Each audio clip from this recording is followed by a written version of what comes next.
नागपूर जिल्ह्यातील मौदा पोलिसांनी दुचाकी चोरणाऱ्या आंतरराज्य टोळीला जेरबंद केलं। या कारवाईत 3 जणांना अटक करण्यात आली, तर चोरीच्या तब्बल 21 दुचाकी जप्त करण्यात आल्या।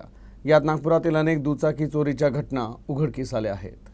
नागपूर जिल्ह्यात गेल्या काही दिवसांपासून दुचाकी चोरीच्या घटनांमध्ये लक्षणीय वाढ झाली आहे। यामुळे पोलीस सतत दुचाकी चोरांचा शोध घेत आहेत। यातच 21 मार्च रोजी मौदा परिसरातून एक दुचाकी चोरीला गेली। या प्रकरणी मौदा पोलीस ठाण्यात तक्रार दाखल करण्यात आली। तपासादरम्यान सीसीटीव्ही फुटेजमध्ये नागपूरच्या मिनीमाता नगर येथील राहुल ठाकरे हा दुचाकी चोरताना दिसला।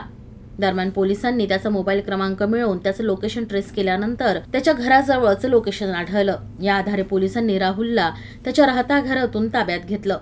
त्यानं वाहनं चोरून मध्य प्रदेशात विक्री केल्याची कबुली दिली। वाहनं चोरल्यानंतर तो त्याच्या मूळ गावी सातनेर जिल्ह्यात गेला होता। बैतूलमध्ये त्याचा लहान भाऊ दिनेश आणि नातेवाईक राधेश्याम हिदोडे याच्या मदतीनं सातनेर परिसरातील गावात जाऊन चोरीची वाहनं विकली। एलसीबीच्या पथकानं सातनेर इथं जाऊन दिनेश आणि राधेश्याम यांना ताब्यात घेऊन त्यांच्याकडून चोरीची 21 वाहनं जप्त केली। वर्धा, जवाहरनगर, मोर्शी, कळमना, लकडगंज, MIDC, गिट्टी खदान, नंदनवन, हिंगणा, बेलतरोडी, गणेशपेठ, मौदा अशा विविध ठिकाणातील 19 गुन्ह्यांचा पर्दाफाश यामुळे करण्यात आलाय। पोलिसांनी कारवाईत 10,30,000चा मुद्देमाल जप्त केला आहे।